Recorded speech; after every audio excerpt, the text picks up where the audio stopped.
Sorry, I'm gonna be quickly go to the store. I'll be back in like 15 minutes. I'm getting myself a cheesecake, some thick mozzarella steak.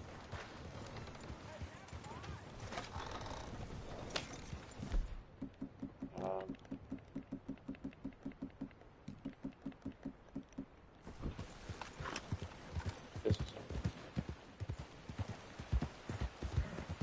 I'll be quickly going to.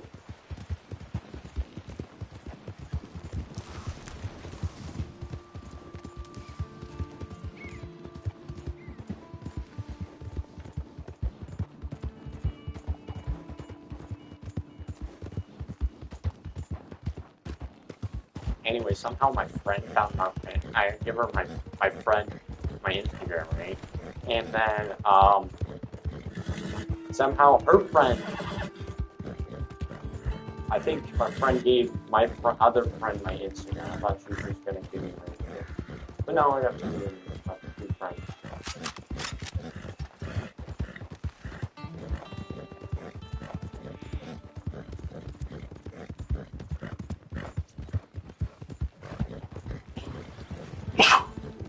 That's me. Anyway, we made Danish tarts today. No, my teacher did. And I'm making brownies. And the other people are making blondies.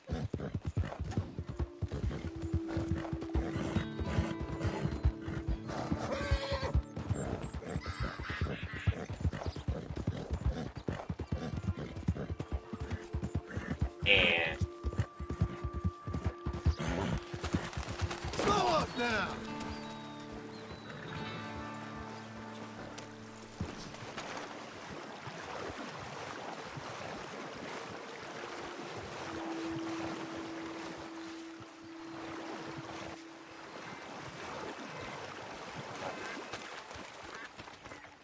Hello, girl. alright, I gotta quickly go to the store. I might get some matzo stick, bro.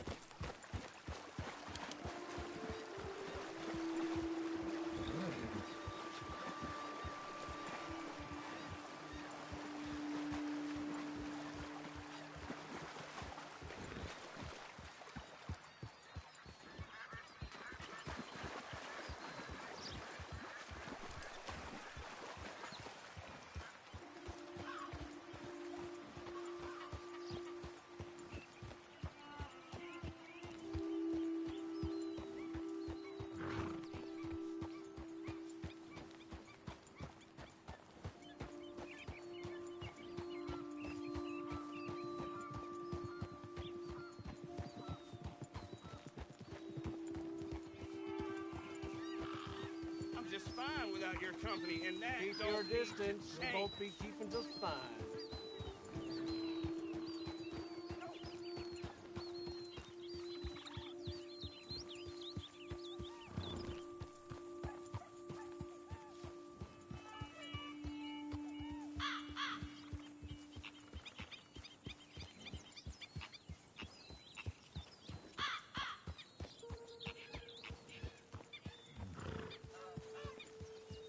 You know, it smells like shit outside because of the manure from the farmers. Unpleasant.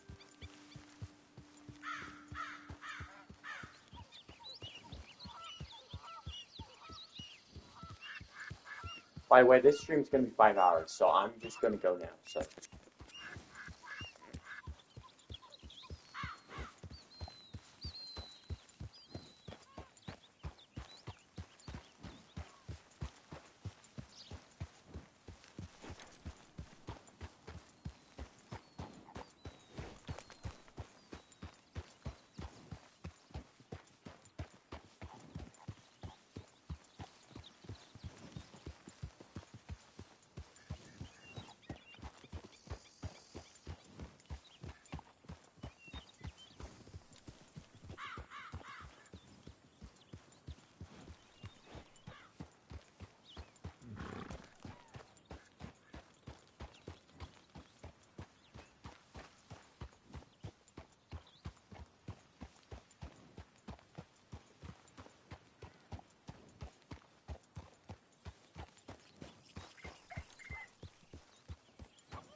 That's done then. Find yourself another patch of road. I don't need you tagging along.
I don't need no company.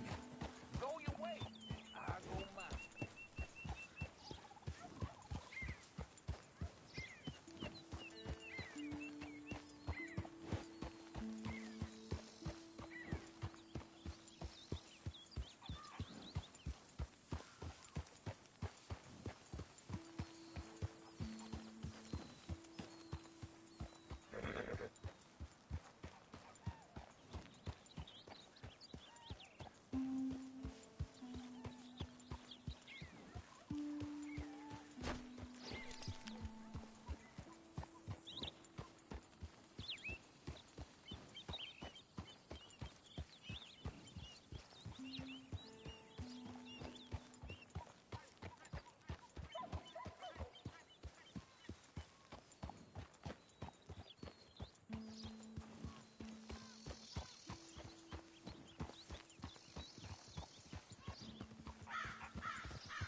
Now that's a real beautiful house.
Guys, I'm back. I got a cheesecake for myself. I was gonna send photos to my friend. Honestly, maybe I will.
Alright, be back.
Alright, I have to eat my food now. I'll be back.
dark to be sneaking up on folks like that.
I'm not playing around.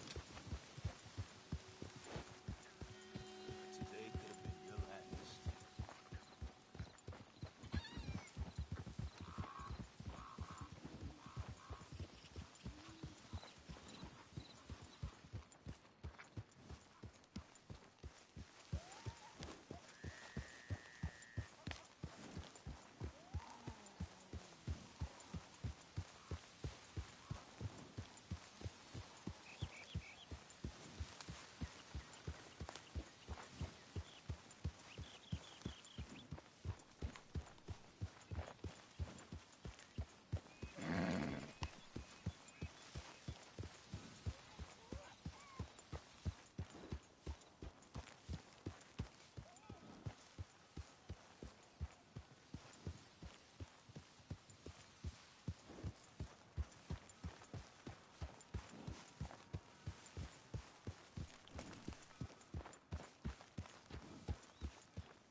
You'll want to keep your distance from me on this road. I mean it.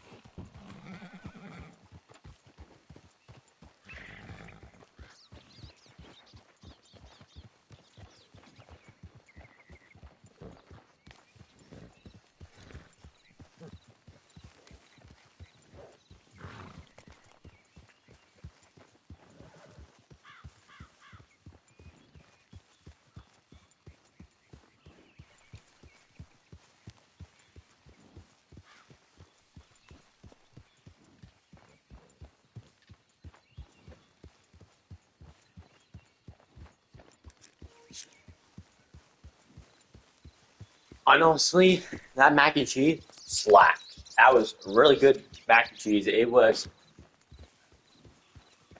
Hungry Man, extra large bowl, buffalo style chicken mac and cheese. I'm gonna have some cheesecake now. I'm gonna eat right out of the bag. Like, fuck it.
get out of here.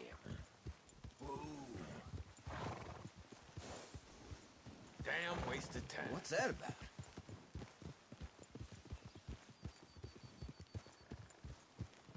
We need to get out the west of it.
Got bad news. I couldn't eat my cheesecake. My cheesecake was too hard.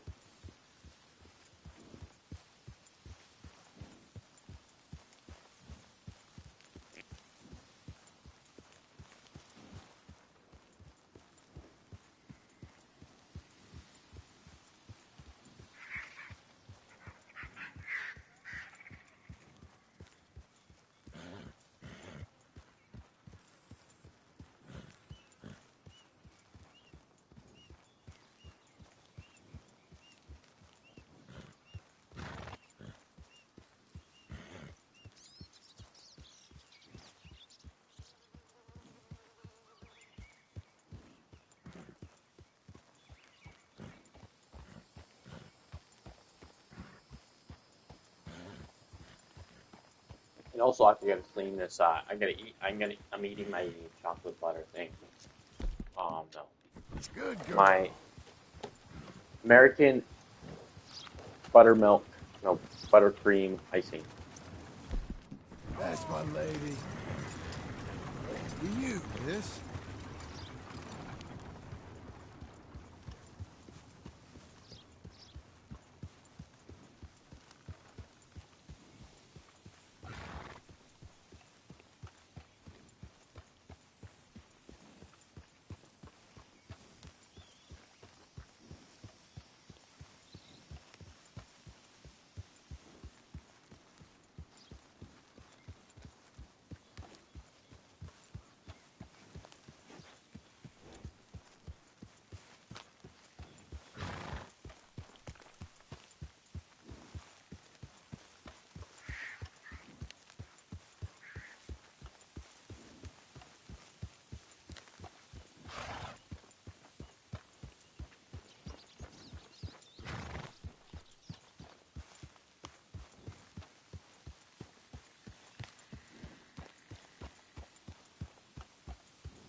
him.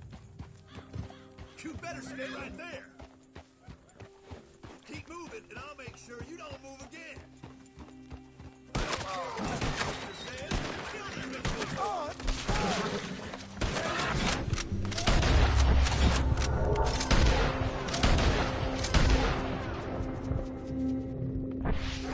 Easy now. Yeah, I know.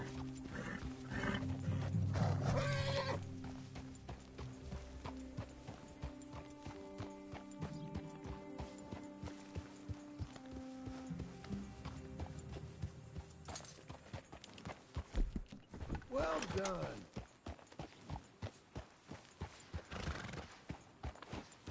How long can I leave the cheesecake outside to let it thaw out?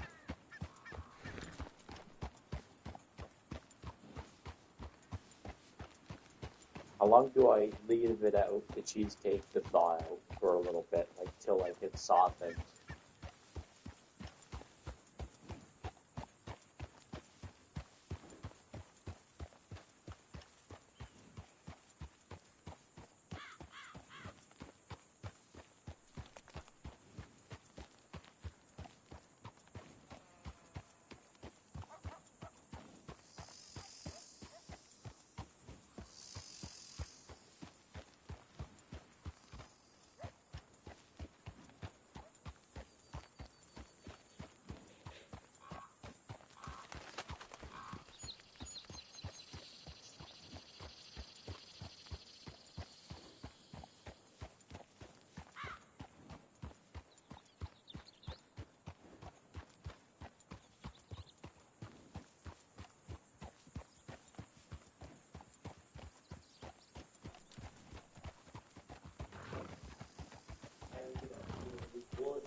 I gotta finish doing this.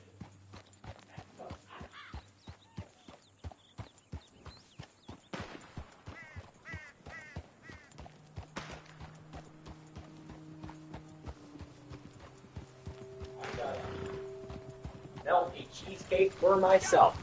La-di-da-da.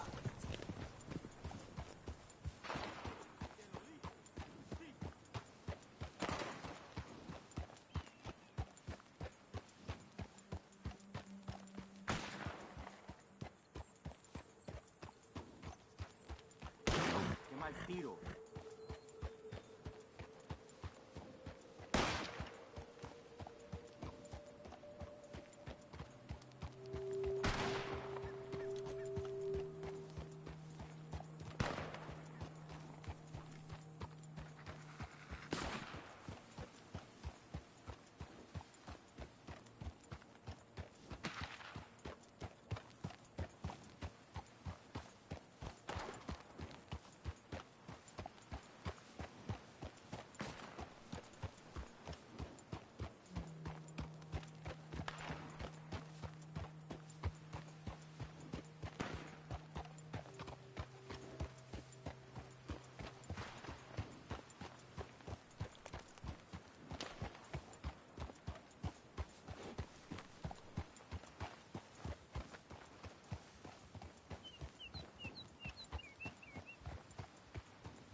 Some ground on a work like that.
ugly business here.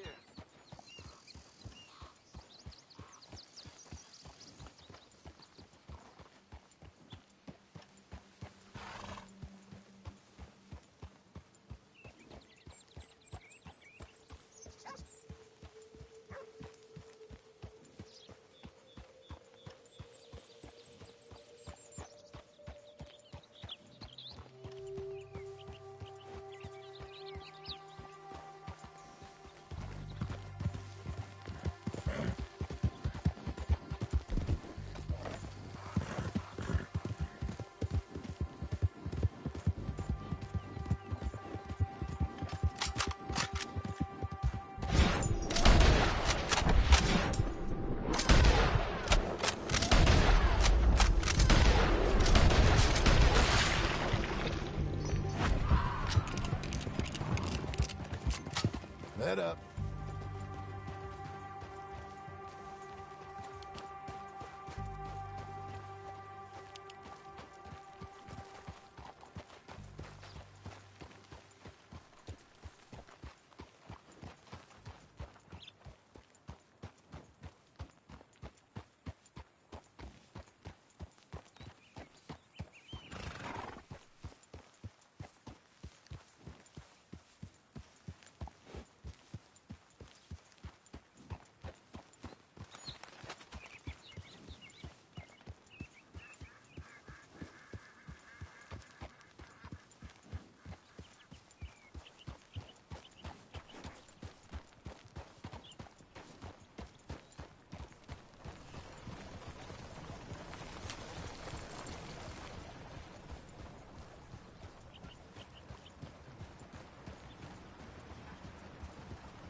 I'm proud of you.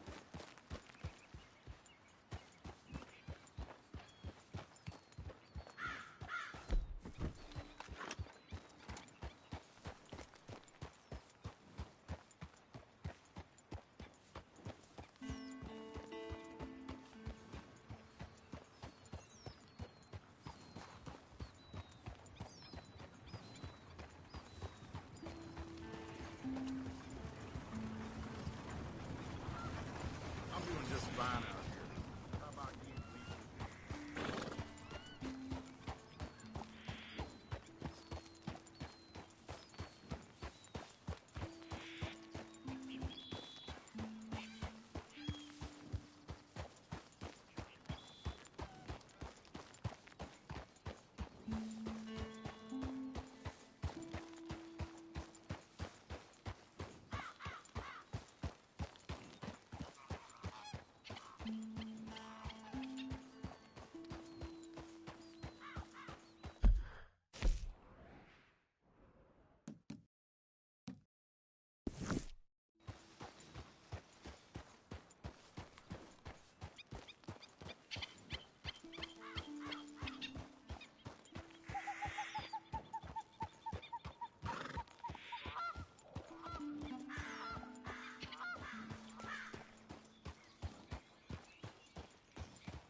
moving. Plenty of road to spare. Suggest you use it.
That's my girl.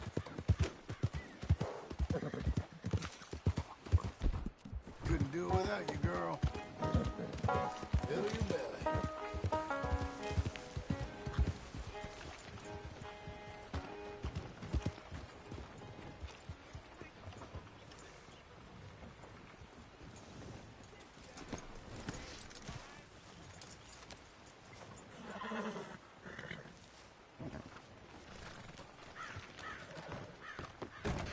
Oh, hello again.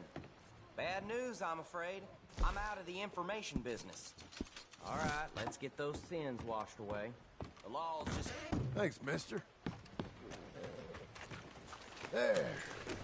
Let's go, girl.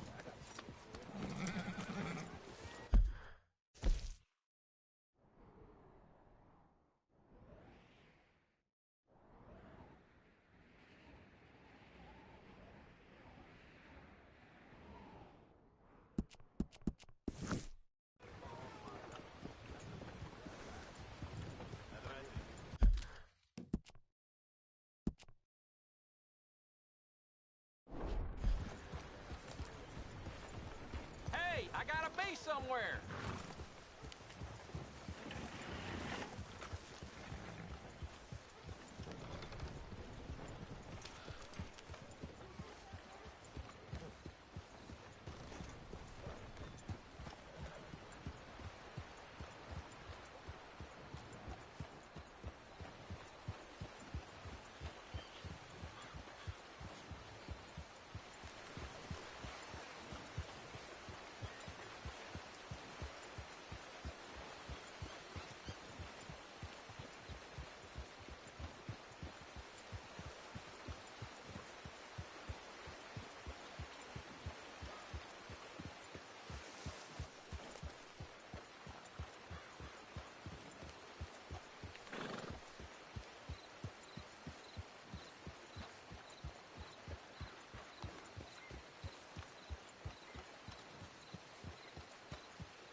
here for a horse as fine as that.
Made it this far, eh, girl? Got an appetite. Getting through it, ain't we?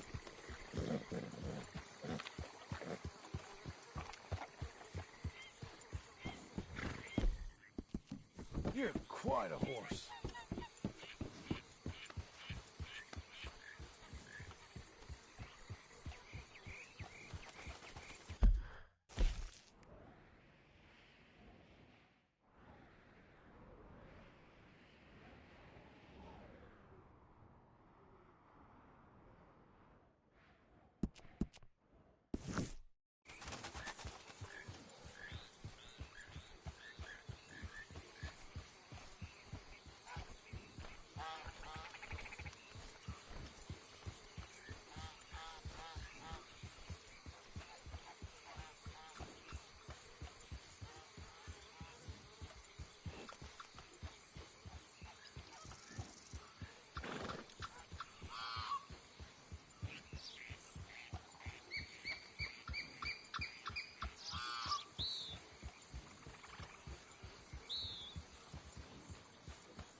fine weather, ain't it? Sure is good.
We might be able to use this fog tide fence.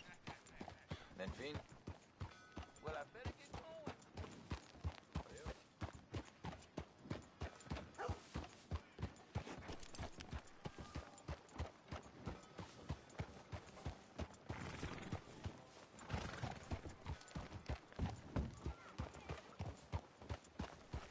How are things with you?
Guys, I'll be back. I'm gonna get some chips and ginger ale from the store.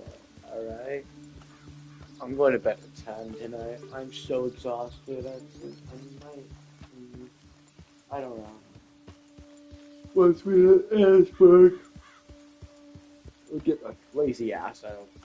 Move around. But I got 11,000 steps. That's pretty good.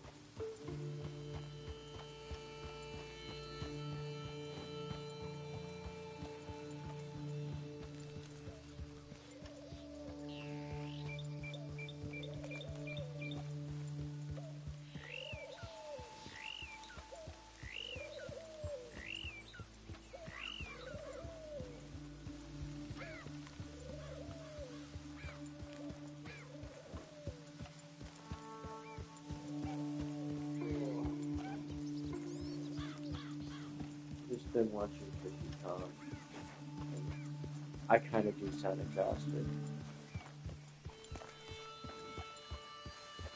My sister's pregnant. I was like, why the fuck did you get pregnant? Yeah, I'm not gonna be honest. I'm not gonna be a fucking dude by then I'll be in New Jersey. My sister lives with her fiance. Her fiance lives with his sibling. It's like 5 people in this house. And my sister didn't like my joke. We should get rid of Deppard because when she get rid of Deppard, she didn't like that joke. Mom was crazy. It's like, what the fuck? Let's get out of that, but still, it's rubbing my fucking face. Yeah, my sister's like, Lisa has a life, but it's like, Lisa has a fucking education. Yeah, she went to college. Yeah, my sister dropped out of high school at grade 12. And she ran away from her boyfriend. She was having a rough time. Oh, fucking please. Grow up.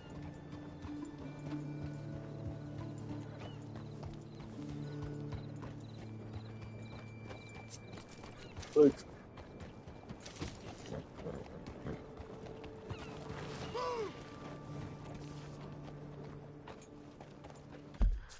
We're gonna go down. Yeah, I've not been very talkative. I'll be talkative when we get back. I won't.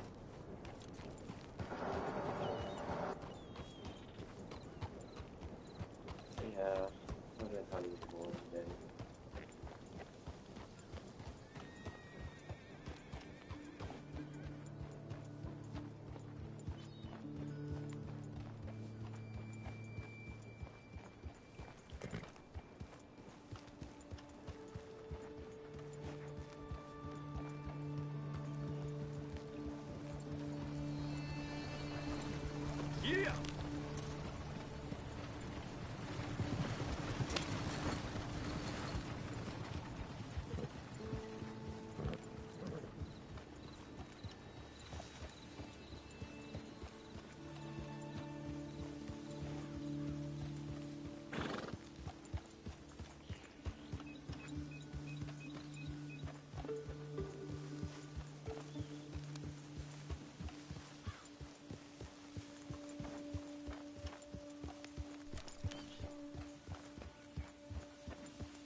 I'm back, guys. Yeah, I'm back.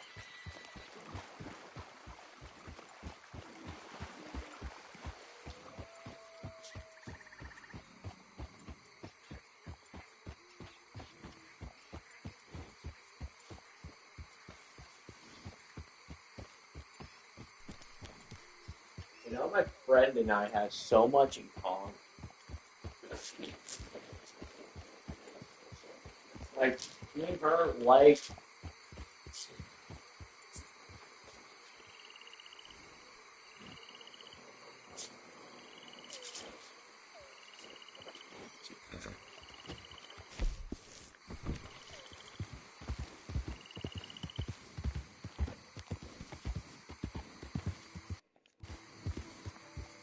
Settle. There.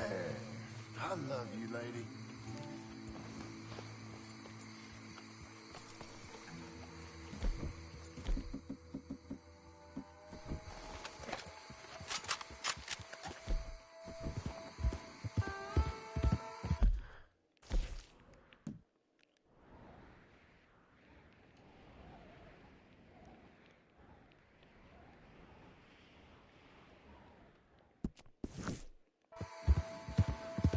Easy now. anyways, hope everybody's having a good day today. Also, a thunderstorm.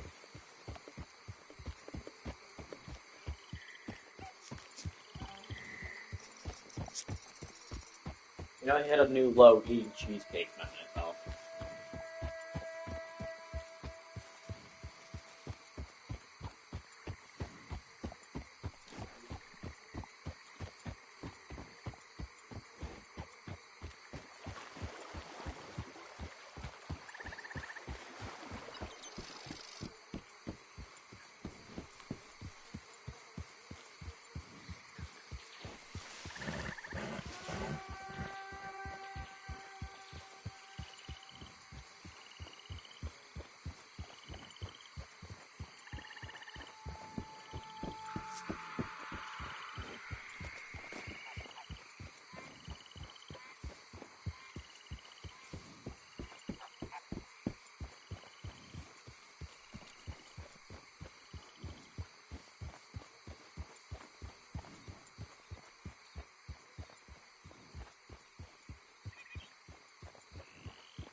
That's a fine hoss. Head still rolling to the road.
Plenty of road to spare.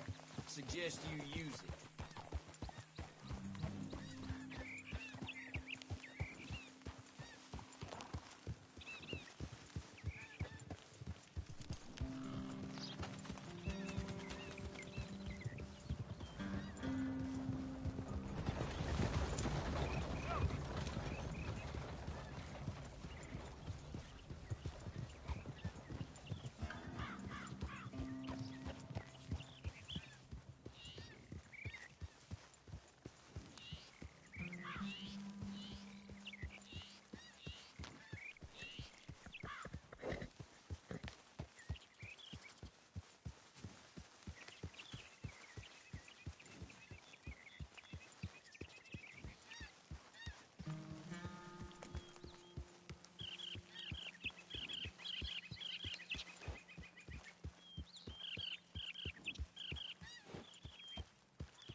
Those are pretty good chips. But anyways, guys, welcome to the story. Welcome to the story, comrades.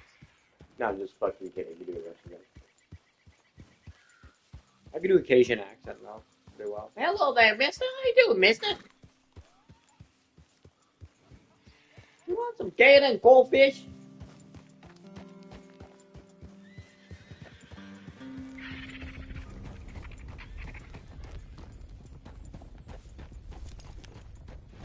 Might not go to school tomorrow. I don't know.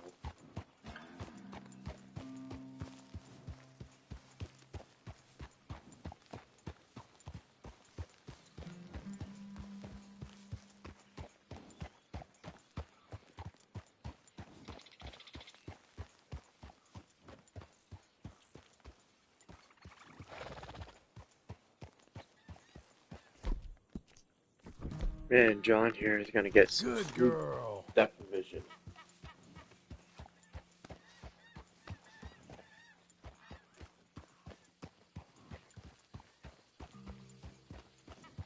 What's a better buy? An old flagship phone from a few years ago or a brand new mid-range phone from today? So recently I got a good deal on a used Google Pixel 6 Pro, which only set me back $180. Now, I got this phone from my mom and I think she'll be pretty happy with this upgrade.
Who's my girl?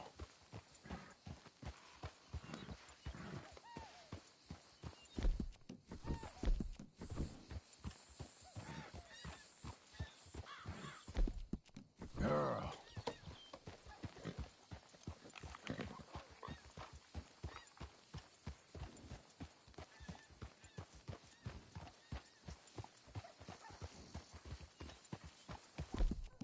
Couldn't do it without you, girl. There's a girl. Damn folk won't leave me the hell alone.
Please, someone show kindness on a man with no sight.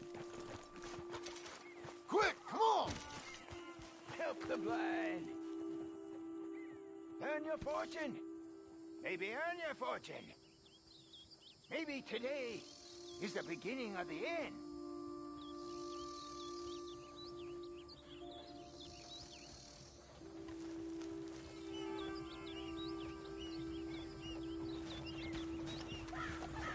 I'm just a blind old fool. Don't be like me. Be a wise man. Be a fool for love. Help a blind man. Here.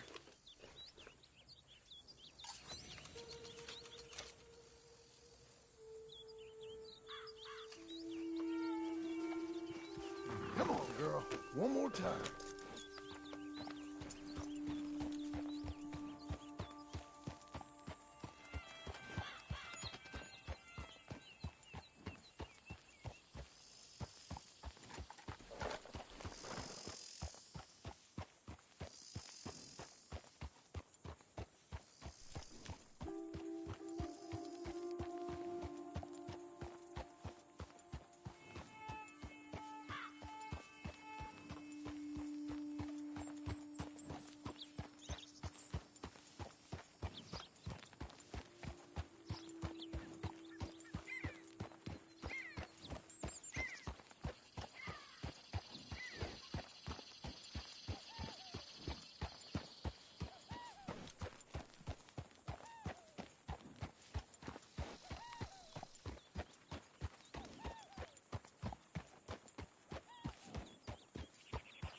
Good girl.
Hello there.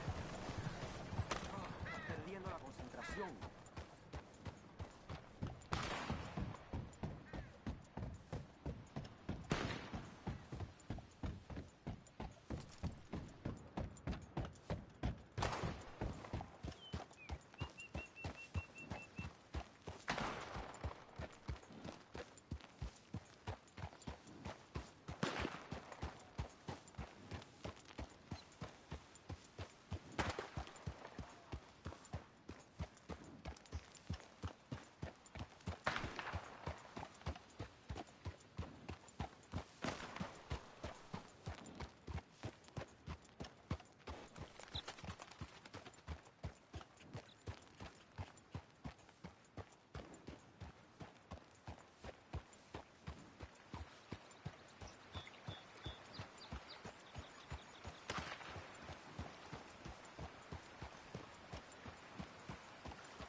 I got real problems to deal with, you know?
You fix it,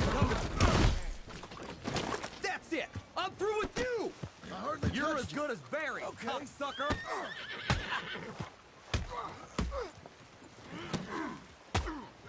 So gentle! Look around! This is where you die!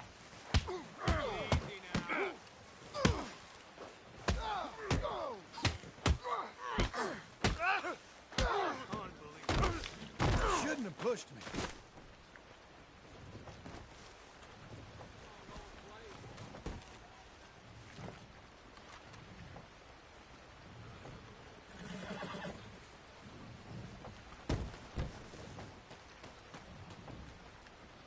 That was just beyond belief. Howdy, friend. Out of my way.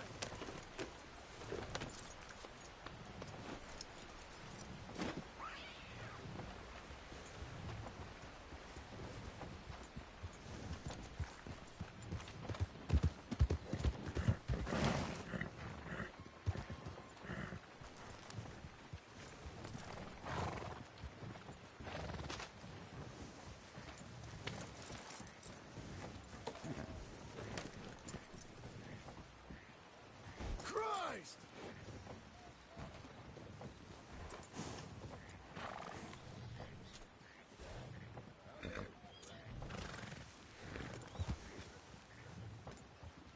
You be safe, my girl. You got this, girl.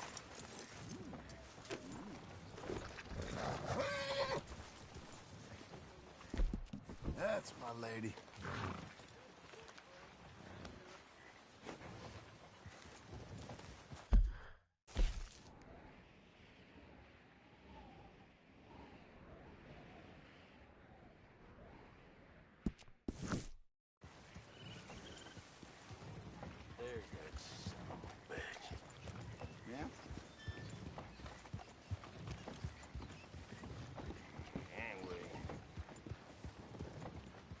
mister. How you doing there? Less bad than usual, I guess.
Morning, mister.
After this trip, I'm going to the bars again.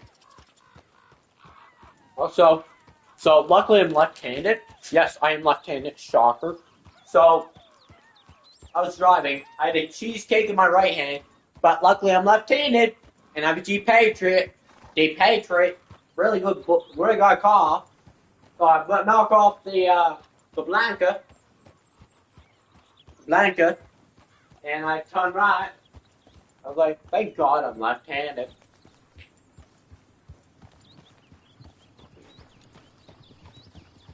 So is reggaeton music the opposite of grunge? ? In terms of musical philosophy, production, and cultural origins, reggaeton and grunge are effective.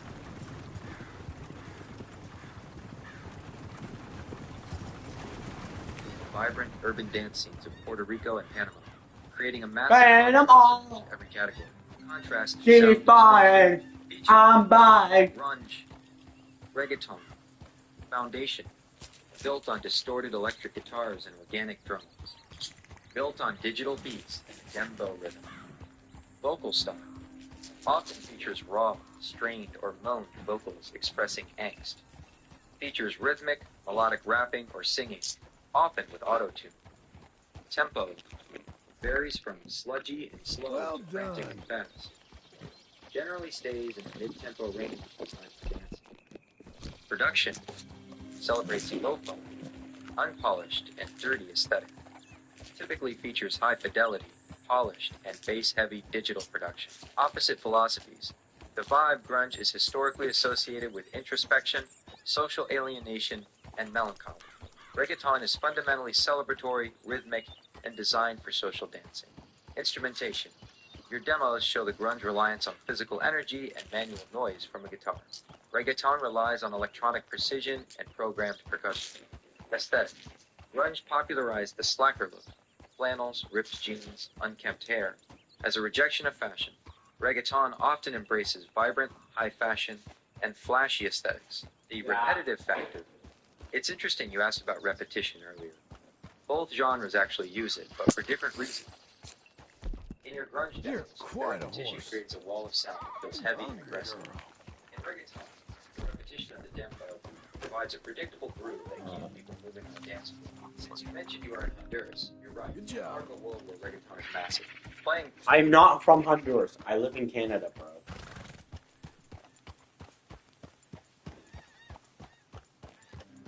My bad, man. I totally misinterpreted the Hondureño in your file names. I saw that and jumped to conclusions like a bad detective. Living in Canada actually adds a whole different layer to that grunge sound. Canada has a massive history with the genre. Think of the can grunge era with bands like Silverchair. Okay, they're Aussie, but they lived on Canadian radio. Our Lady Peace or Bush. British, but same vibe. Actually, the raw, aggressive stuff you're playing fits that gritty, basement show energy that thrives in cities like Vancouver or Toronto. It's a great place to be if you're trying to... Toronto. Here's my songs. No.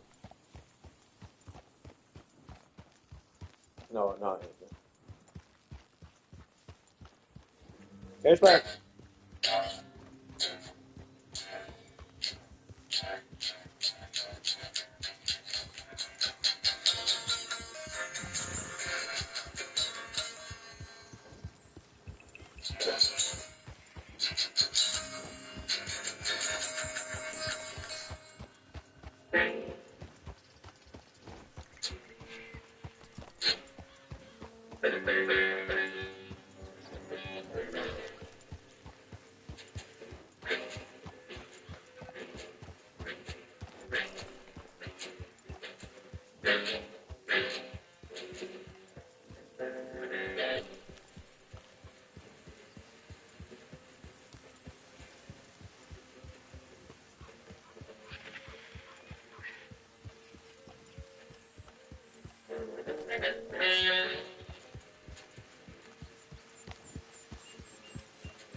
Good morning, Miss Angelina. No, fuck. I'd like to listen to random thing.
Yeah, let's not talk about the music.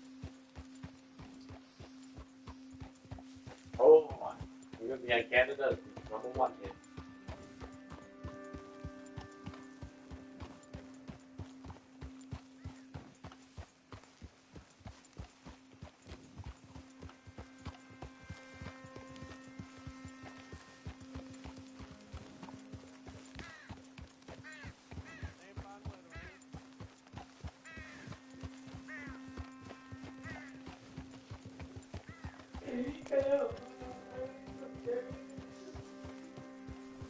About time I beg. Yes.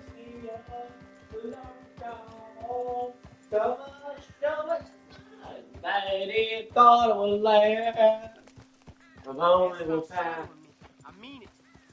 My bones were breaking.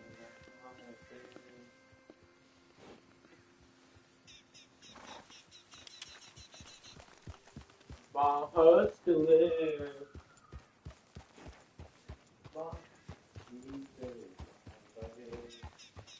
Staying aside, Monica. Behind. Oh!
Guys, there's a fucking thunderstorm. I'm gonna fucking...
Alright, guys, I'm back from the thunderstorm, and I'm fucking soaking wet.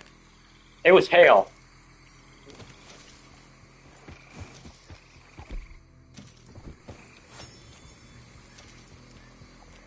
Like, probably good size hail. Hail Mary. Oh yeah, I was supposed to go back to bar.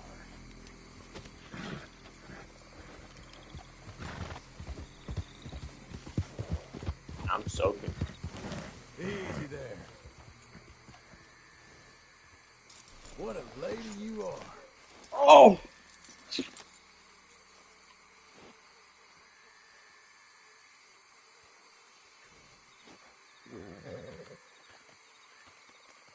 Yeah.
Let's go to the bar.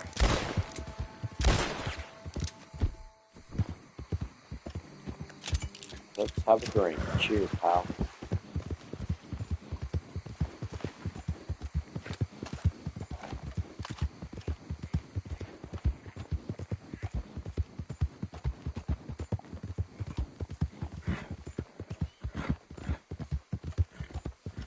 I have cheesecake for breakfast.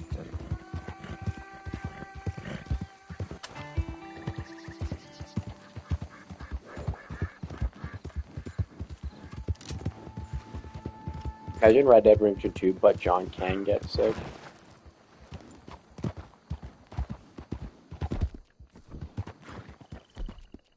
Lady.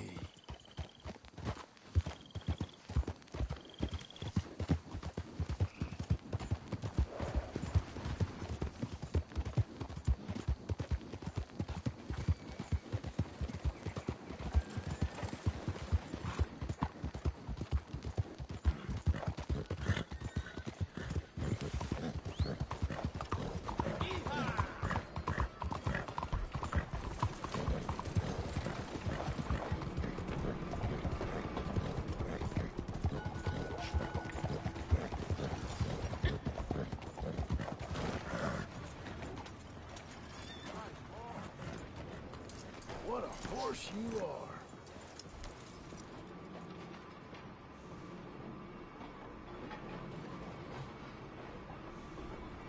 Like the Fieldmaster 25 Ultra.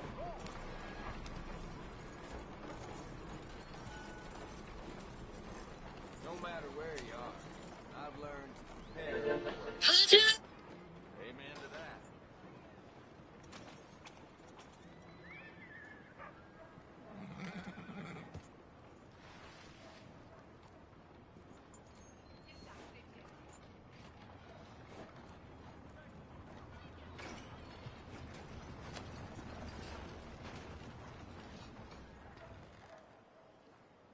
Hey there, sir.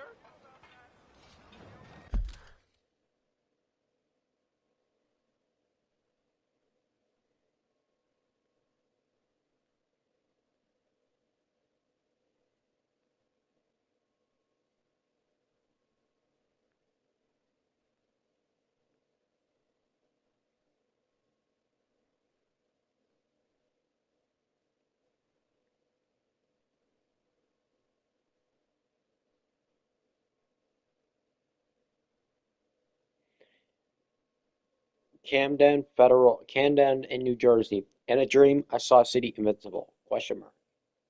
That's like the stupidest motto.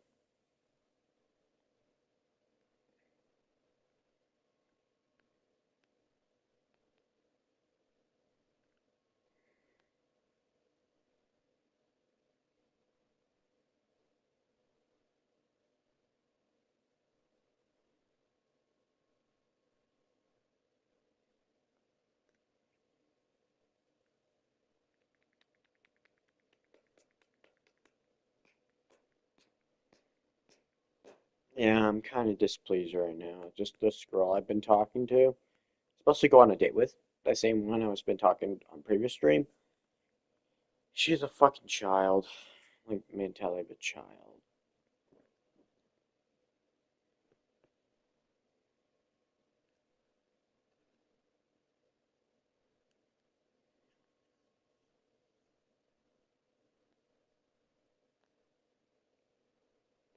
One second, I'm gonna put my phone on the charger. I'm gonna be back.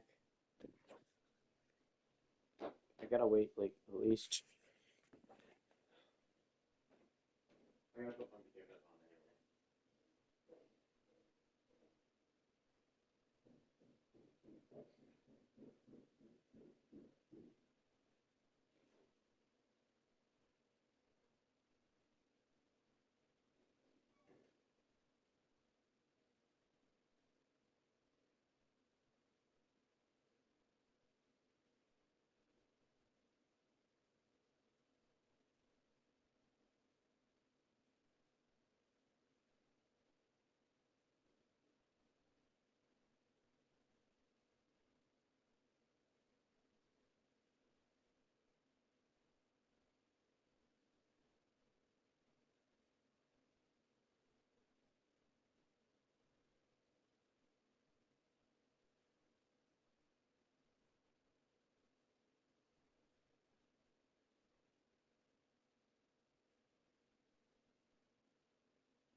phone is fucking freaking out, bud. Yeah, my phone is fucking freaking out, bud.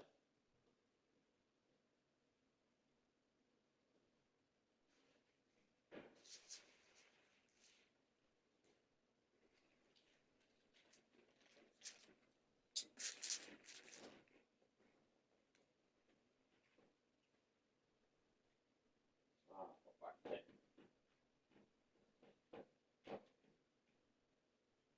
My Switch is dead.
think I know the problem is there's a fucking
Guys, I fucking fixed it. It was just a fucking debris in there.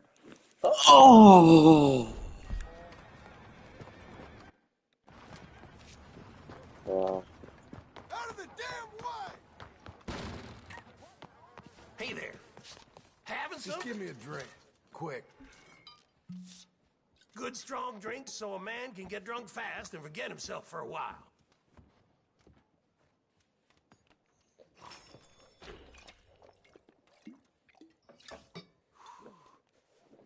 I drank alcohol before. It was disgusting.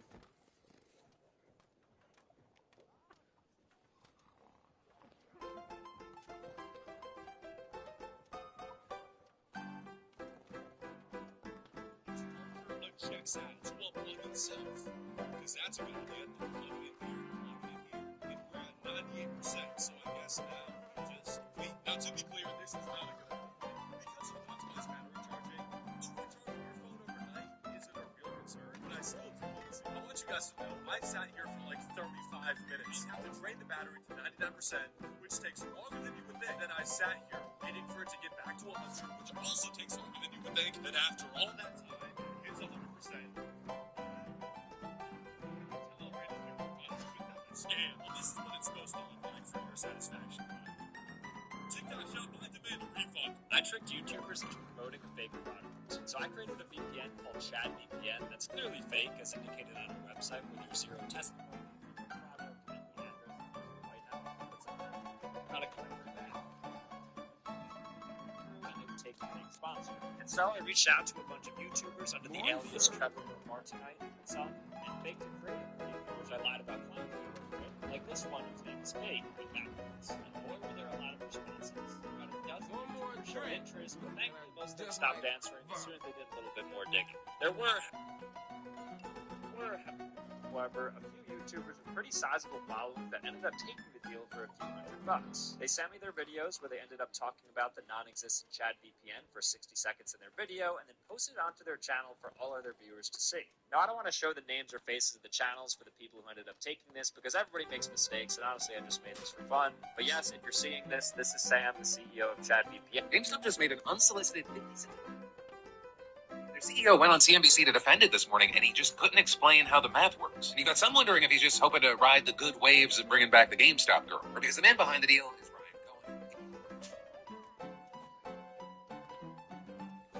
Cohen. Beer, please. Your beer.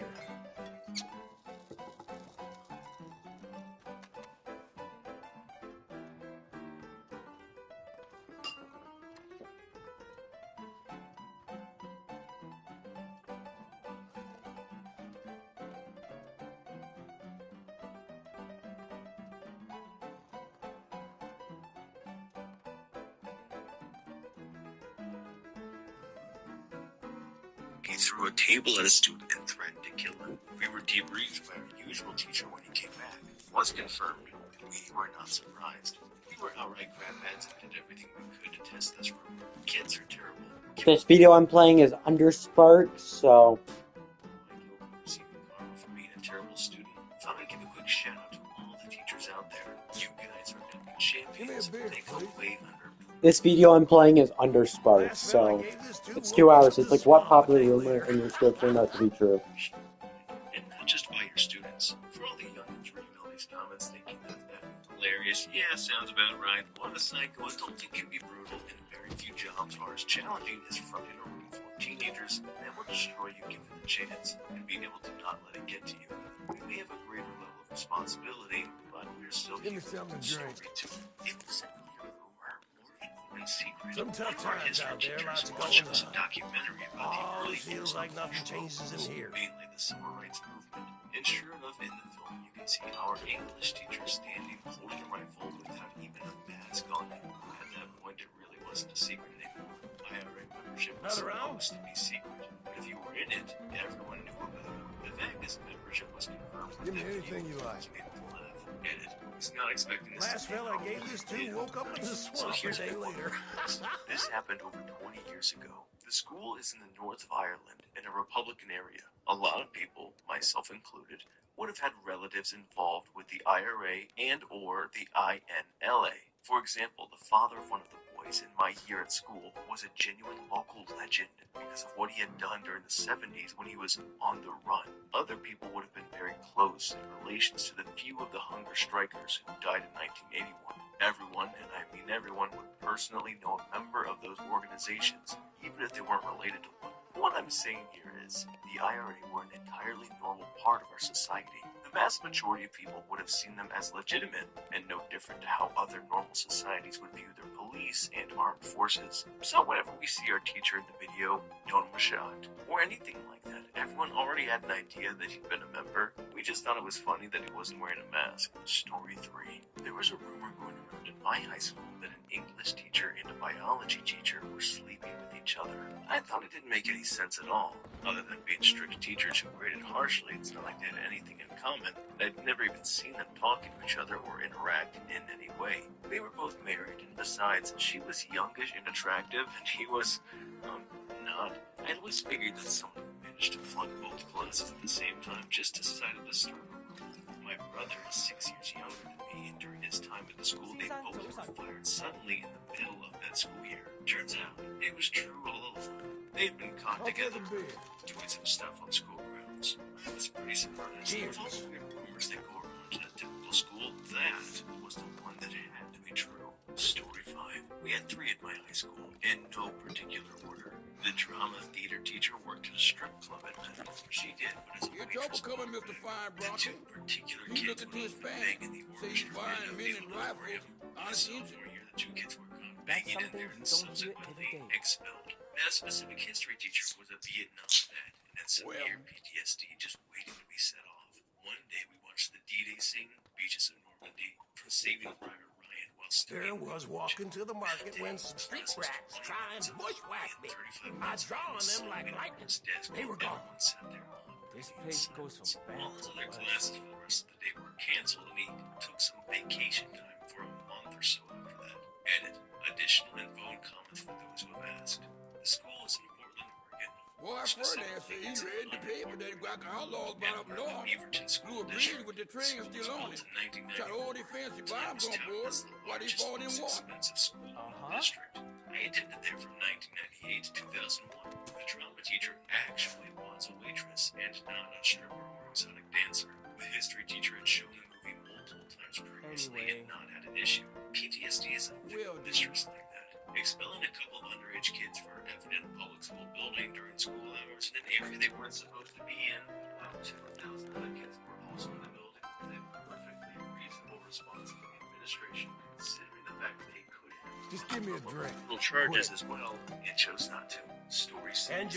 When I was a sophomore in high school, the basketball coach became the new principal of the school. He had a girl who was on the girls' basketball team that worked in his office. Back then, students were allowed to work as an office assistant if their grades were good, and if they're seniors. She was there almost all the time when she wasn't supposed to be. The rumor was that they were sleeping with each other because people would see them doing things after school, like running together and going out to eat somewhere. These rumors were later blew up as nothing, because even though he was the principal, he still devoted his time to an after-school jog and running class to help students and teachers stay active and keep in shape, and buying dinner at McDonald's for a student isn't the same as taking them somewhere more extravagant, like a steakhouse. After I came back as a junior from summer break, everyone in class and in the entire school found out that they both got married and were expecting their first child together. He was married with children from a previous marriage that ended after the girl graduated from high school. What? Story 7.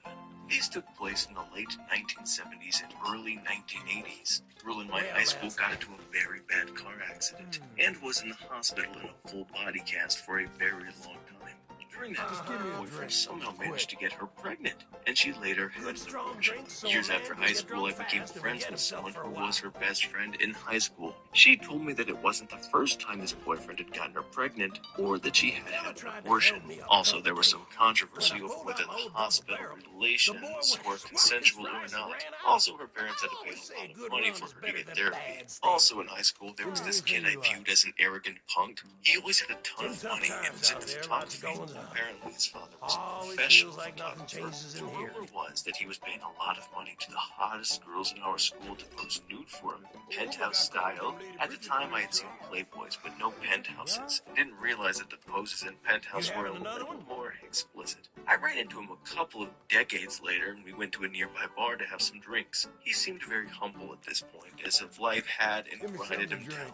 He admitted to me that he had become an alcoholic. I told him about the rumor, and he confirmed it, saying his father had put him up to it, and that his father was the one who wanted the pictures, and that was why his father gave him so much money. After his father died, he inherited all his stuff, and while going through some boxes, he ran across the pictures. He destroyed them immediately, not wanting to get caught with them because they were of underage girls. I'll add this one, even though it has not been confirmed, and is probably somewhat true, but not completely true as told. There were rumors that a girl who was a senior when I was a sophomore appeared in adult content while she was in high school. Again, this was in the late 70s, probably 78, and we were only about 20 miles from San Francisco, where a lot of those films were being made at this time. Also, she would have been 18 at the time. There are a few guys I know who have spent the last 40 years trying to find this film. I think that with the internet and all the resources available, IMDb, IAFD, X-Hamster, and so on, if this film existed with her in it, someone from high school would have found it by now. I've heard from another that may know that all she did was agree to be an extra in a scene where she had a bunch of other extras and went skinny dipping in a river for about $40, and then no one knows, including her, what happened to the film. My guess is that someone heard about this and decided to embellish the story. That's probably a good method. Although reading some of these stories, very few need any exaggeration at all. They're horrific and strange, all on their own. Story 8. In high school, there was a rumor that one of the classrooms was haunted by a teacher that was murdered in it. As the story goes, the teacher was failing one of his students. When he refused to bump her grade out, she told her older brothers that the teacher had SA'd her. The brother got some of his friends together and then waited until the teacher stayed late in his classroom, then murdered him, and made it look like a self-unaliving because the school district was Keep it coming for you?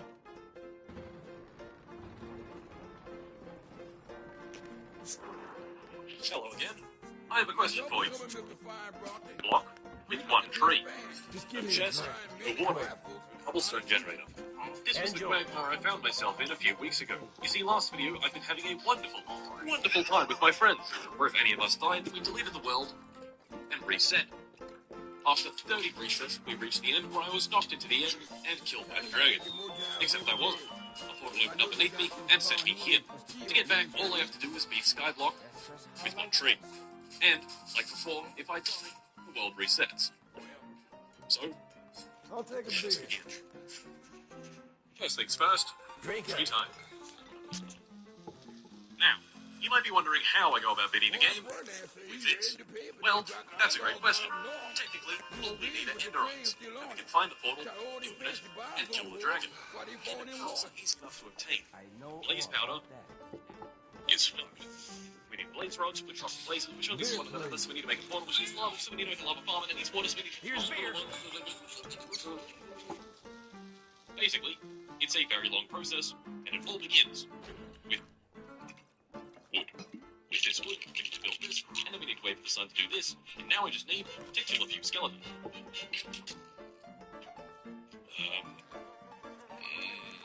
Give me a beer, please. Well, let's try that again.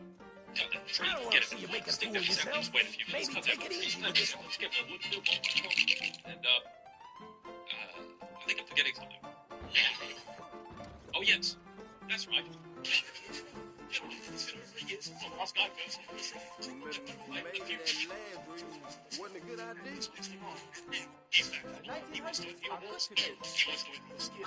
You don't say. He's charging up the death laser. What is he doing that on California? Wait a minute.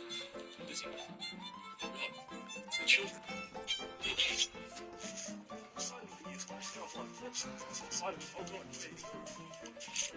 Once again, makeshift gets it done. Play a small wee plushies I've ever seen in my life. Give me anything you like. How about you drink a little slower? No need to breathe the booze down.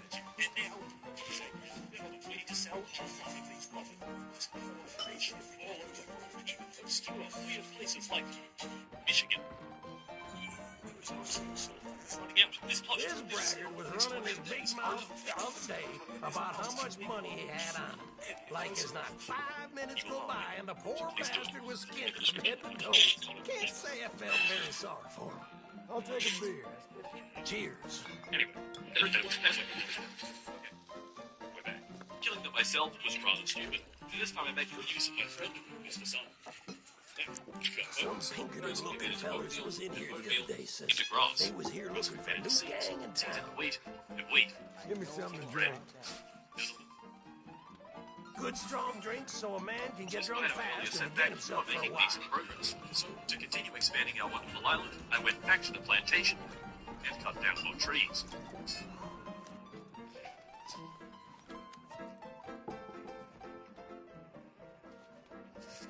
Just give me a drink, quick.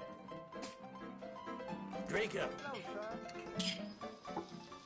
And we're back. Okay, 2 trend was here. If you've ever looked at a map of the Balkans, you've probably seen a map like this, or one like this. But if you've ever looked at one that shows religions, you've probably noticed that it's quite diverse. And although it lies directly in Europe, there's a quite sizable Muslim population living there. But why is that? Are these Muslims different in any way than the ones that ride camels in the desert and do certain things to Eastern European Instagram models in Dubai? Well, stick around to find out.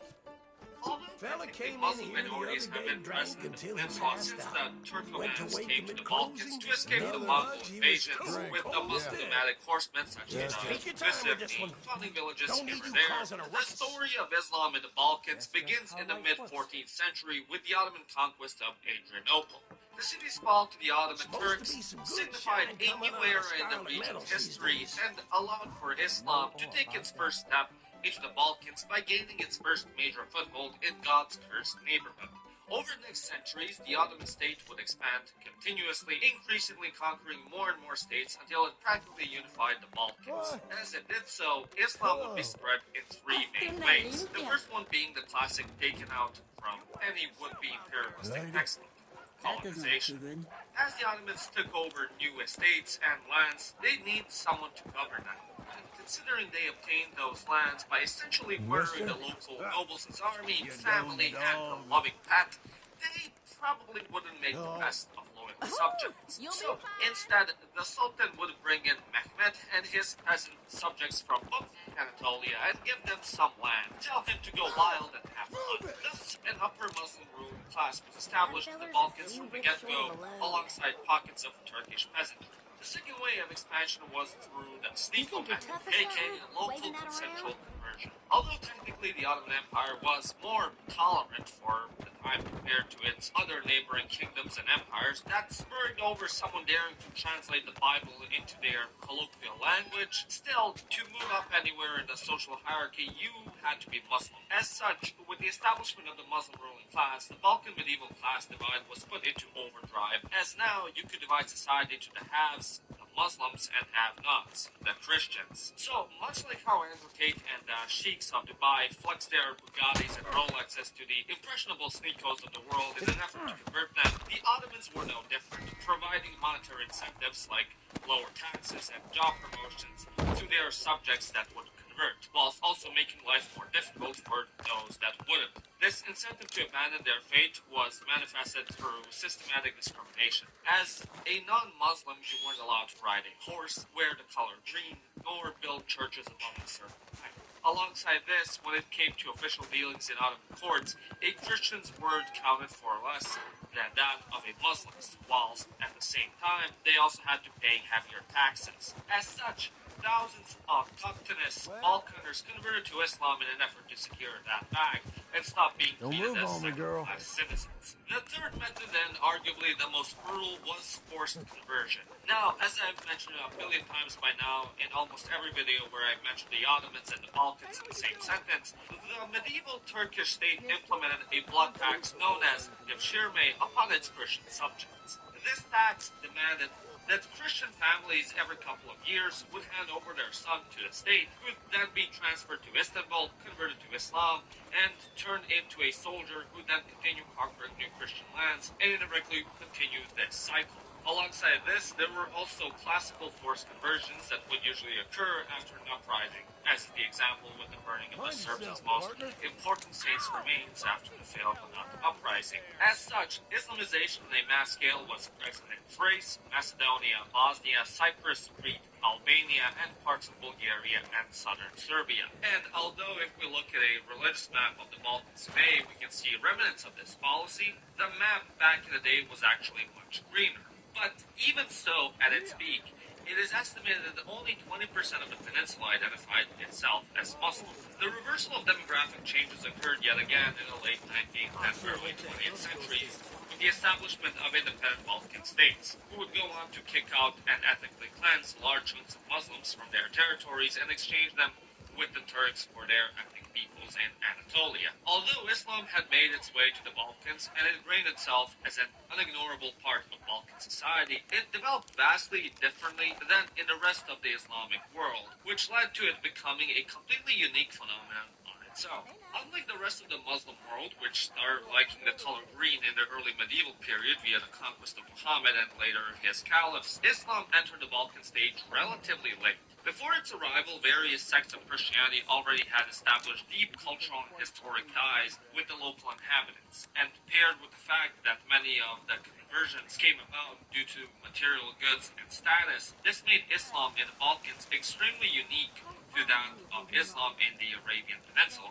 For starters, instead of becoming practicing Muslims, many Balkan Muslims became sociological Muslims, meaning that while on paper they technically embraced Islam, in practice they didn't really practice it all that much, nor were they really religious. This could be observed with the two staple foods of the Balkans, alcohol and pork. As you should know, consuming both is extremely frowned upon in the Islamic world and is a sin according to the Quran, the Muslim holy book. However, in the Balkans, Muslims would consume both without being denied, which still happens to this very day. If you go to Bosnia and Albania, you'll probably be surprised to see a bar right next to a mosque and people taking shots right after their noon prayers. Western travelers traversing Ottoman Macedonia in the 17th and 18th centuries would note that many Muslims would cross themselves like Christians after praying. If one asked them what religion they were, they'd respond by saying, Muslims, but of the Virgin Mary. Hell, in the early 20th century Albania, a Turkish telegraph operator noted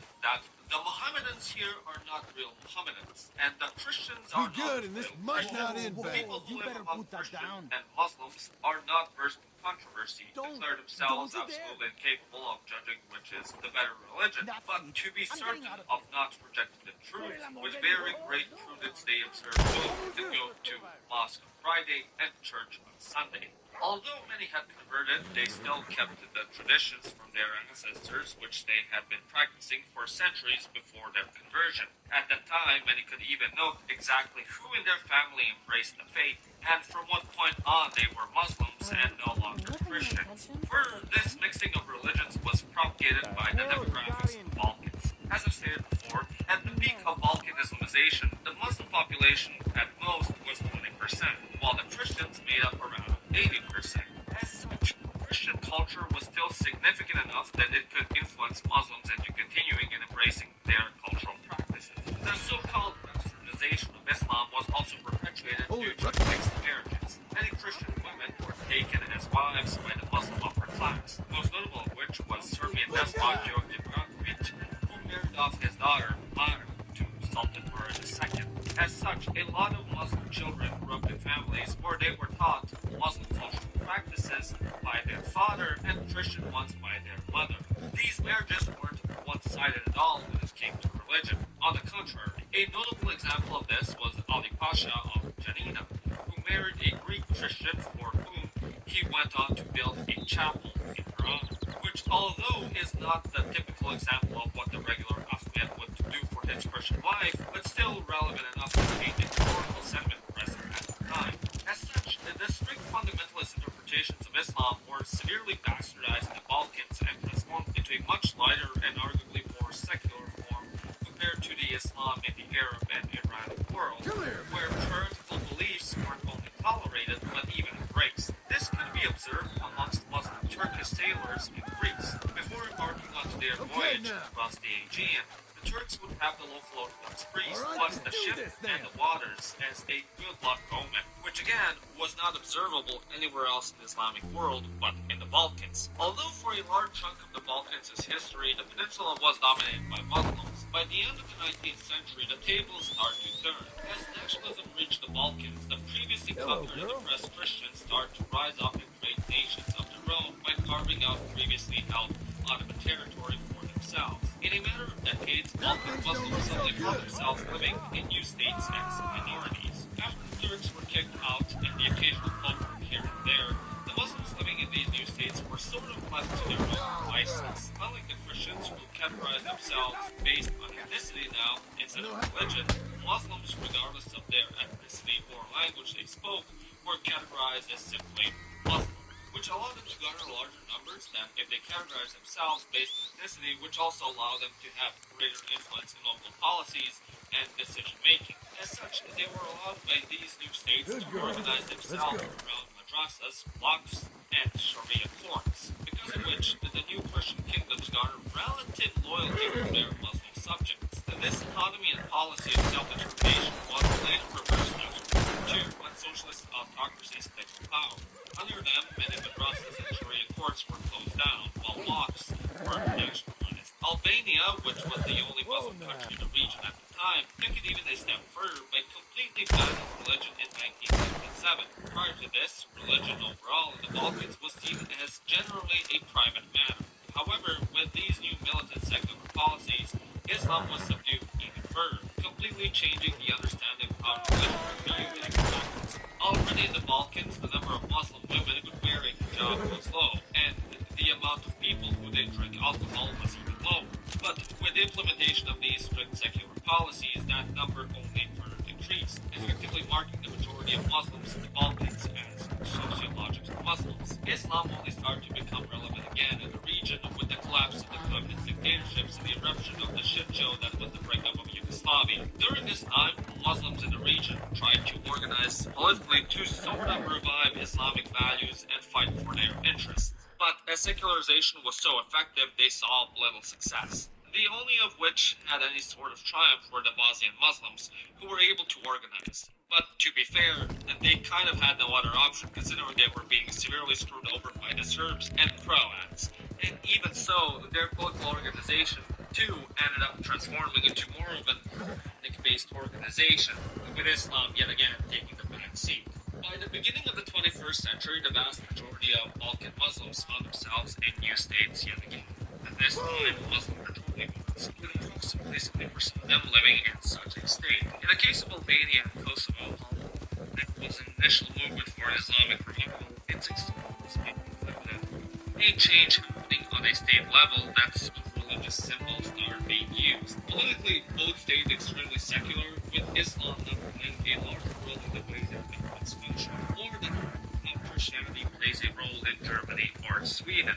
On the other hand, due to the war, initiated a process of re-Islamization with their first president, Ali Izetbegovic, who made an Islamic declaration and attempted to use the army to push for this policy by targeting mixed marriages, banning celebration of Christmas, and consumption of alcohol. Hell, during the Bosnian War, a notable number of foreign mujahideen came to the country to help the war effort and recruit Bosniaks to their extremist organizations to fight in other wars and countries. However, immediately after the war, these policies in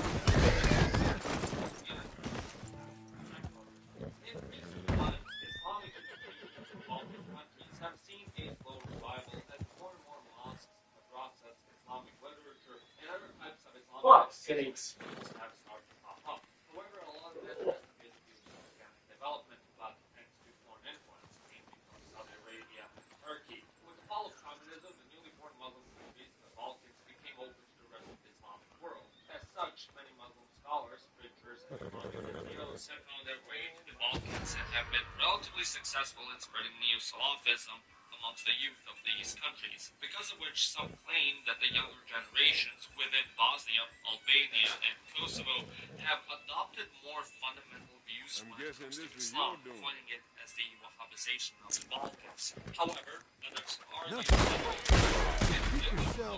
the influence from foreign Islamic actors has only spawned a small minority of fundamental Muslims, who for the most part have been kept in check via the secular institutions and Balkan traditions. Meanwhile, community on Venice have stuck to Turkey's Islamic principles due to historic ties and more similar cultural and There.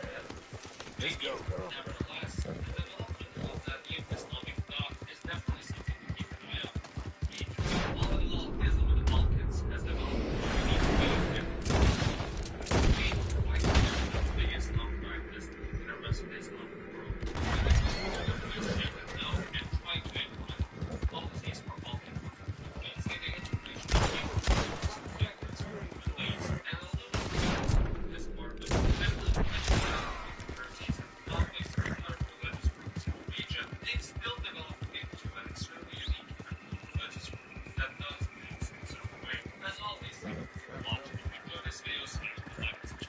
if you reel it in.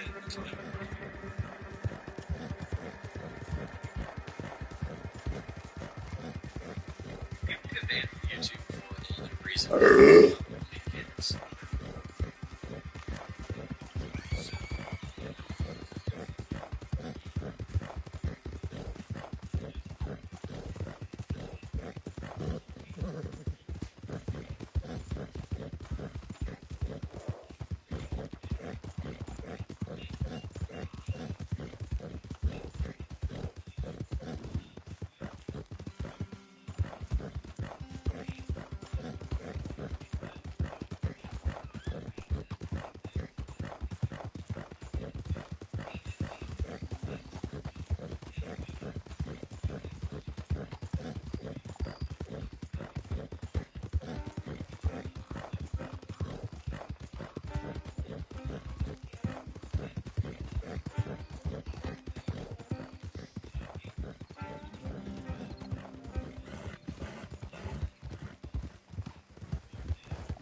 You know, human nature never changes from place to place.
East Africa, Far Cry 2. I really like the dark and gritty tone from this game, but honestly, at some points it feels like a little bit too much. It kind of gets to a point where traversing around the world gets a little bit tedious and just frustrating. There isn't any fast travel in the game, and just when you run into so many damn outposts, it gets kind of annoying. But I definitely respect it for its uniqueness. Command number 5, we have Oros Valley from Far Cry Prime. This kind of pains me to put it this low because I really enjoyed this opening one. It is so incredibly immersive. It's filled with vegetation and trees and wildlife, and overall it really encapsulates what life would be like during this time period. Just encountering other tribes, walking around, all the hunting you can do with the wildlife in this game, and overall graphically it still holds up beautifully. Command number 4 is the Rogue Islands from Far Cry 3. I really like the tropical island setting in this game, and it's more reminiscent of the first game in the series. It solidified the modern Ubisoft open world formula, and to be honest, the side content in this game was good but not great. But the hostile and atmosphere in this game are really good. Far Cry 4. Command number 3 is Hope County from Far Cry 5. At first glance, Montana might not seem like the most interesting or vibrant setting, but the world is very immersive and it introduced live world activities that made the world feel so much more alive. And overall, there's just a lot of fun activities to do throughout this world. Command number 2 is Yara from Far Cry 6. Going back to an exotic location was such a refreshing breath of fresh air after having 2 games set in Montana. The map is absolutely massive, it's diverse, it looks amazing, it's so damn vibrant, it has a large capital city in it, which is the first for any Far Cry game. It also had a settlement building system, which I really enjoyed too.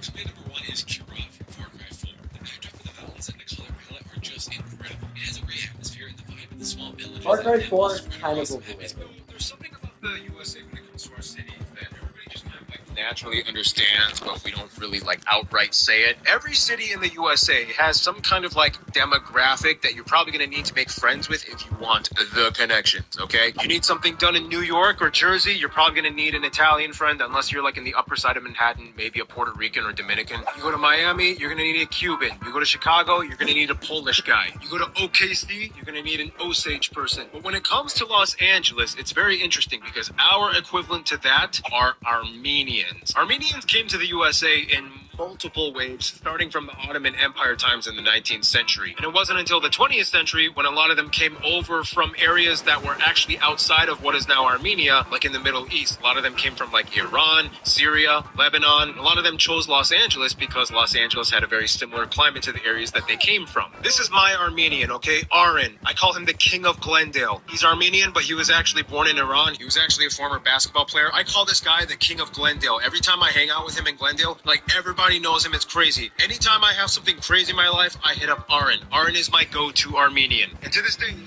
come to LA and you check out the adjacent neighborhoods and this day, if you come to LA and you check out the adjacent neighborhoods and everything, Glendale is pretty much Little Armenia. There's also a Little Armenia in like East Hollywood, but that's kind of like fake Little Armenia. Everybody knows the real Little Armenia is Glendale. And to this day, Southern California and specifically Los Angeles and Glendale have the large... Ever wonder what's in an NBA broadcaster's headset? There are 4 voices and I have to ignore one every time. The first is our producer, and sometimes he's over 3,000 miles away. Daniel is running our entire broadcast from Burbank, and he is especially crucial on the road. He's telling me, stay here, go to break. Can we get a break in the action? Or pause 10 seconds for station identification. Let's pause 10 seconds for station identification. Then there's the voices of those in our broadcast group, like our engineer RJ, who will ask me if the audio sounds good in my ears and let me know when the station is coming back from break. Here we go, Clifford to throw it in on the far side. The audio always sounds good because RJ is one of the best in the business. Or our statistician Scott, who will talk to me on breaks about noticeable trends he sees, or we'll talk about what he sees on a coach's challenge. But the fourth voice is one I can't focus on, and it's my own in my headset. When you're live, you hear your voice in your headset the entire time, which can be strange at first, because when you're just talking,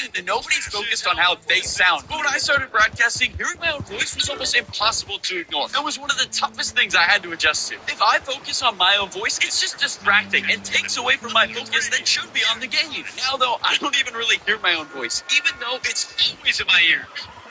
Let's try to guess these celebrities that nobody knows. Oh, I feel like I know this guy. Was he the host of America Says? I have no idea what his name is, though. I could have 1,000 guesses and I couldn't get it.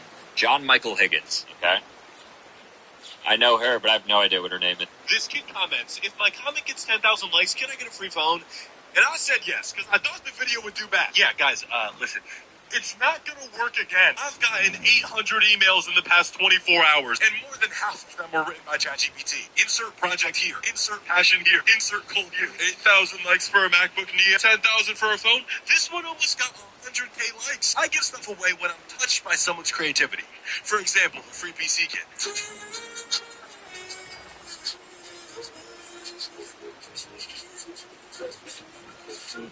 But just copying and pasting the comment from the last guy that got a phone, that's not gonna work. Stop trying. Please stop trying. This kid, even if you wanted to, you probably couldn't make fizzy milk. That's because usually if you want to make something fizzy, you need to carbonate it. And there's 2 ways that you can do that. You can either do it through fermentation, or you can dehydrate it. And you can inject CO2 into anything pressurized container. Just for the sake of science, I'm showing you how to make fizzy water in a whipped cream container. And you might think that that process would realistically apply to anything. And technically, you are right. You actually could make fizzy milk this way, but it would be completely revolting. That's because a specific chemical reaction happens here, where the carbon dioxide reacts with the acid in the milk, creating carbonic acid, which has the fun effect of instantly spoiling the milk. But the question is, what if you're a weird little freak and you really want fizzy milk? Well, that's what I woke up thinking about today, so I bought some nitrous, which could explain why my brain is the way it is. And some drinks, like Guinness, actually use nitrous to make them fizzy. But would it work with milk? Wait! Oh my god! It tastes so sweet! I don't get it! I really wanted to make what could possibly be the world's first fizzy iced latte. New rare aesthetic unlocked, guys. Getting put on a stretcher and rolled through a hospital in Germany because you decided to try the new Grimace Burger. That's right, Mick. Gamers have been asking why digital games aren't cheaper than physical games for a long time now. And that makes sense, because digital versions have no manufacturing, shipping, warehouse, or per-disc printed royalty costs. So that savings should be passed along to the consumers, right?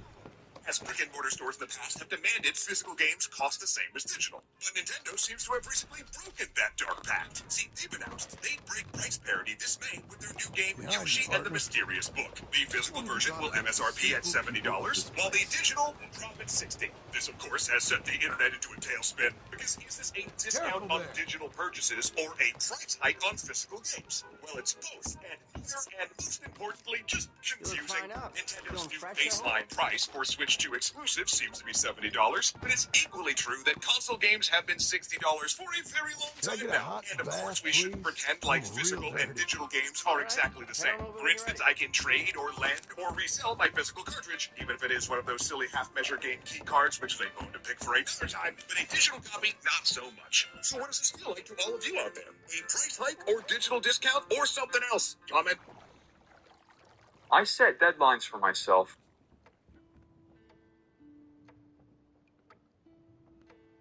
How did this country make the most adorable passport? In 2012, the nation of Finland wanted to make their passports harder to copy.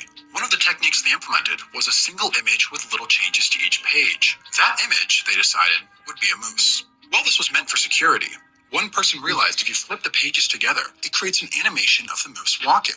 The internet then fell in love with the animal, and it went viral online. In 2017, for the nation's 100th birthday, the famous moose was replaced by an animation of a flying swan. And today, the passport now features a seal. How did this...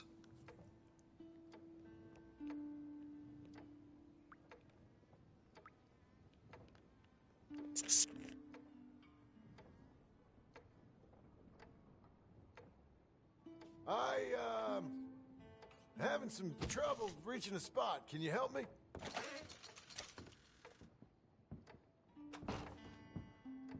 Good. Now relax.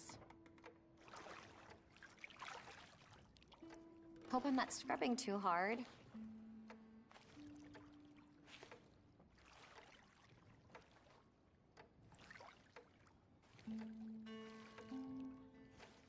You let me know if you need a scrub anywhere else. God, my wife is amazing. Oh, you. Yep. Folks like to get clean, don't they? Always will. Absolutely. Folks around here are kind of stuck up, isn't they? The more you get to know this place. You know, I don't know what kind of man I really am. Not a very good one. Goodness, that's quite a thing. I'm so sorry. You, got any hobbies or anything? Oh, I don't know. I'm learning to read lately. So you, enjoy this kind of work? Well, wouldn't you like to know?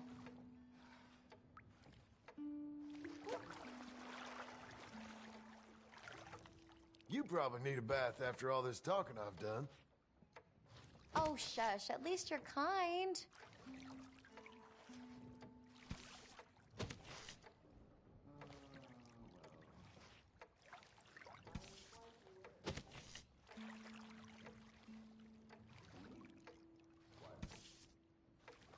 Just let yourself unwind.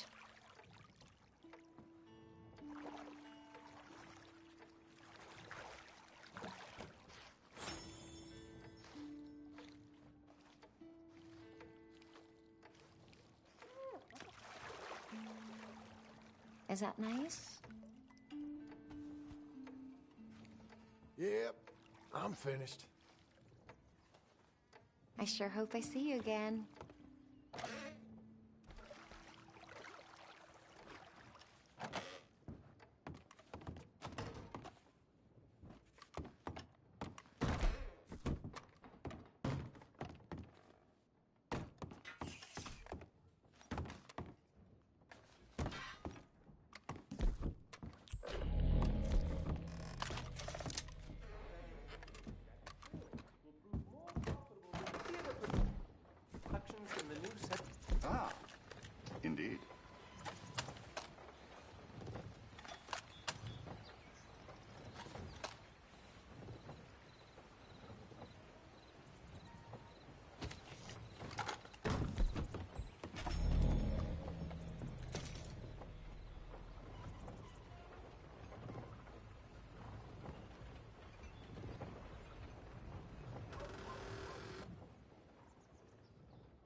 You okay, girl?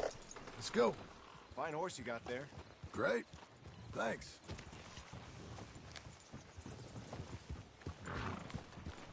That idiotic mayor has tried to set up yet another...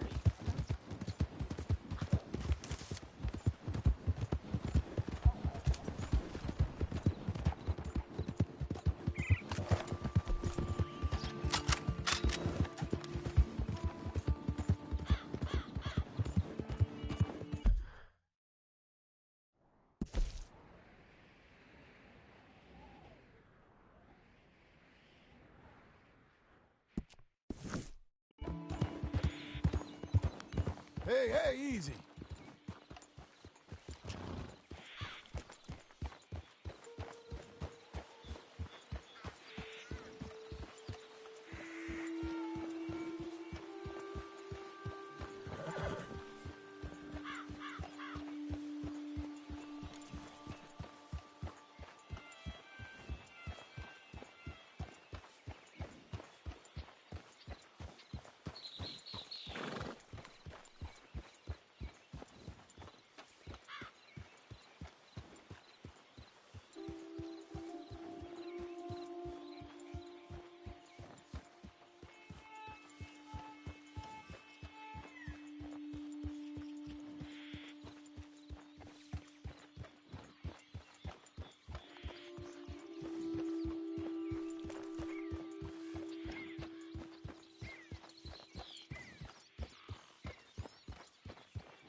I don't need or want your company. You hear?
No damn time for you.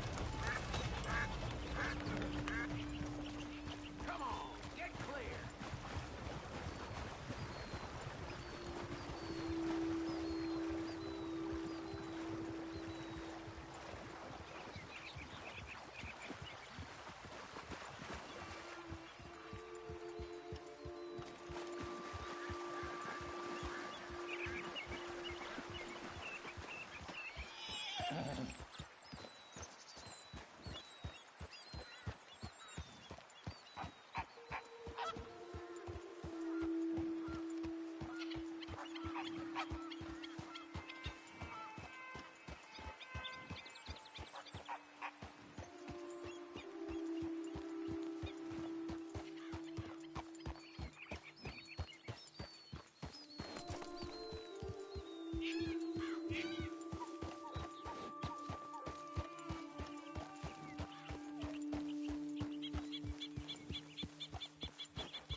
Get the hell away from me.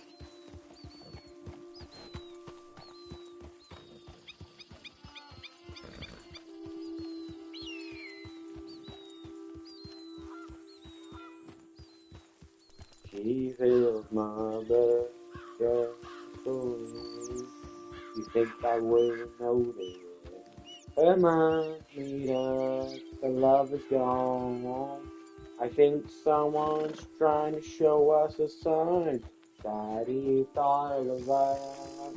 The moment will pass, my bone will break, and your heart is good. Oh, it hurts to live. And I remember the day when you left for Santa Monica. You left me to remain with your excuses for everything. I remember time when you left for Santa Monica. And I remember the days you told me it's over.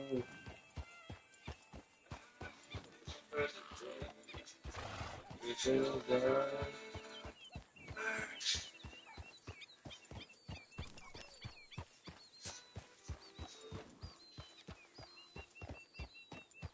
Hurts to believe where every time you're not next to me.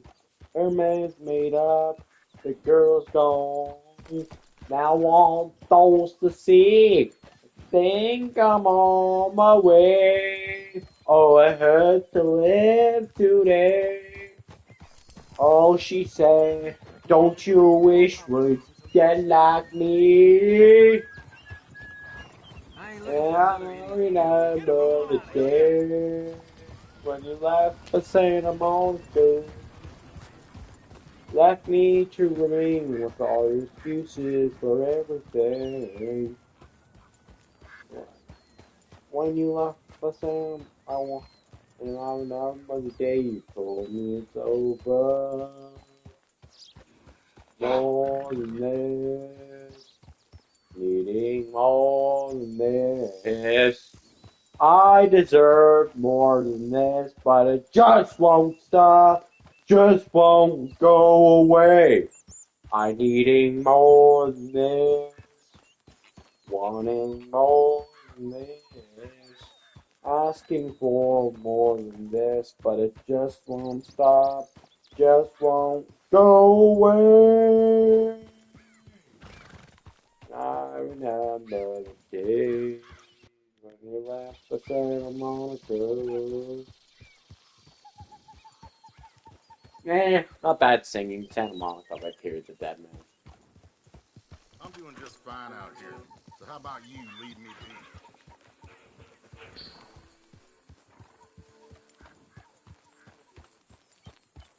Oh, no, ha, ha, ha, ha.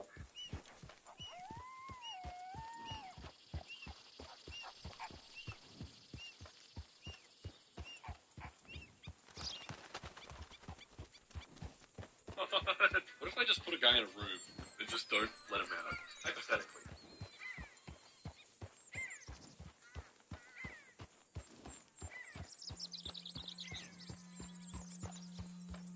You familiar with this expression? That's my fighting face. Almost none. They've done that plenty of times in the past.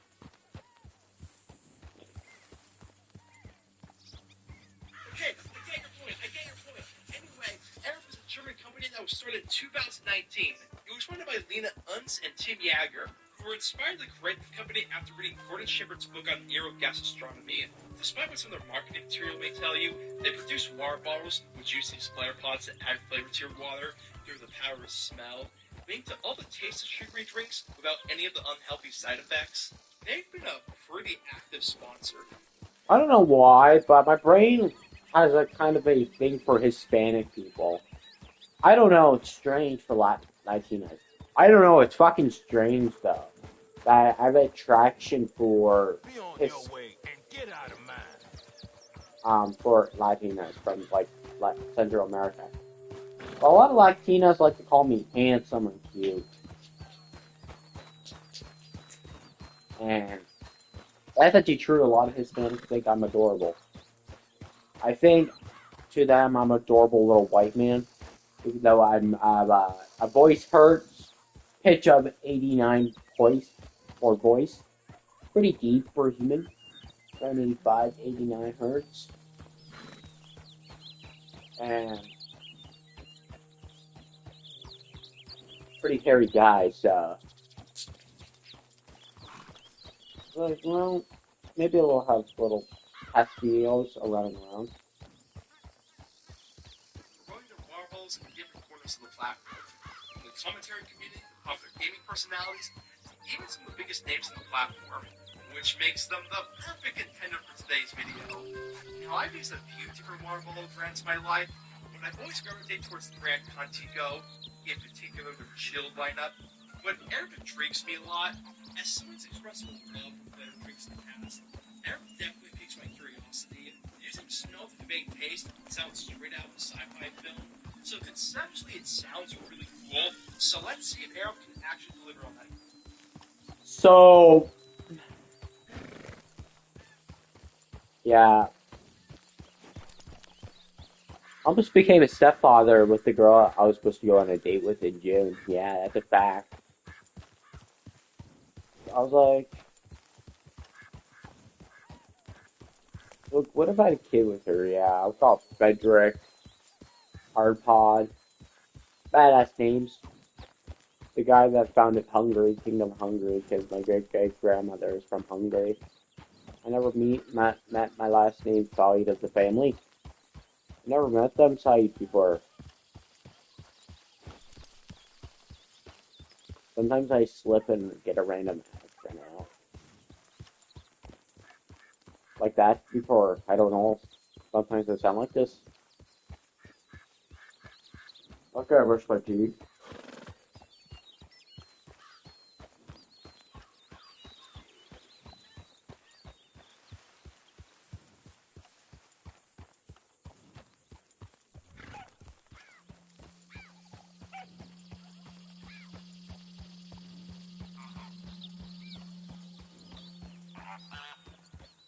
I'll be back in a second.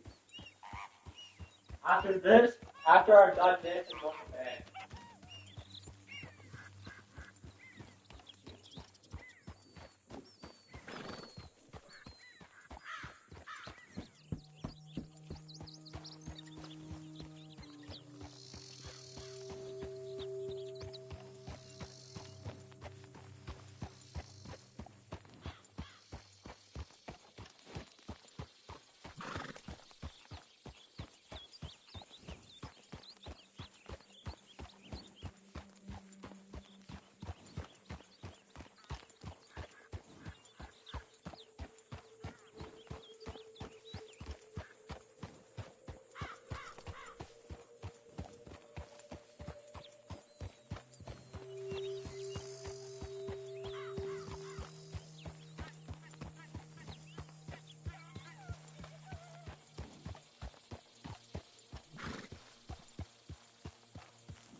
Time to end the stream. I know. I didn't talk much. Just drama. Fuck me now. So basically I told the girl. When you fucking grow up, then you message me. Because she's 22 and she acts like 16-year-old. Take some rest now.